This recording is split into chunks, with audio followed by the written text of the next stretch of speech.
Hello everyone, I hope you are doing great. In this tutorial we're going to learn about arrow functions, alright? So first, let's define a name function, let's call it read, alright? And this function basically prints hello followed by the name, alright, to the console. And how do I convert this named function to an arrow function? So first let's define a variable, let's call it greet1. It's going to be equal to, so this is how you define an arrow function, alright? Let me put your code within the brackets, alright? And in here I'm just gonna grab this one from it.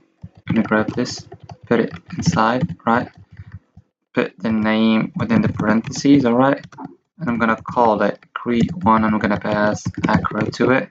And as you can see, hello acro is locked to the console, alright? There is something I wanna mention, which is if you have only one line of code, alright, you could remove the curly brackets, right?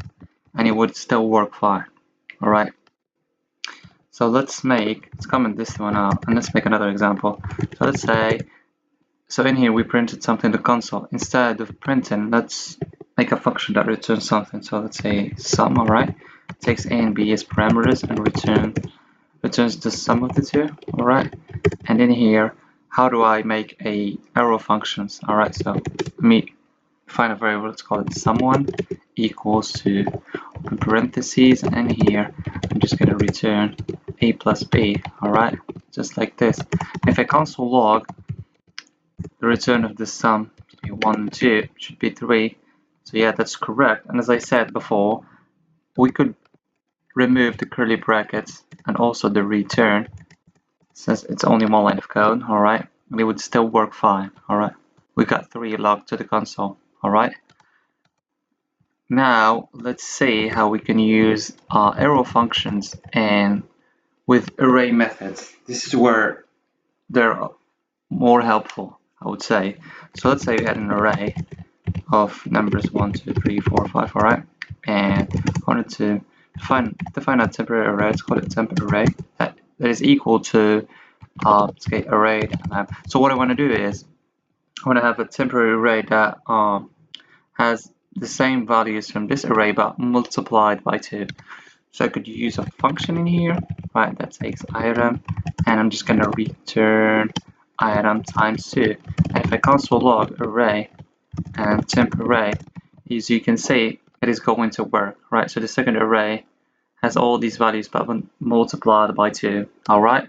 So how do I make this an arrow function? So I could just remove the function, add equals and write a row, right, and save it, and it would work fine. But we could make it even better by removing the curly brackets and also the return, alright? If I save this, as you can see, the result is still the same but with less code, alright?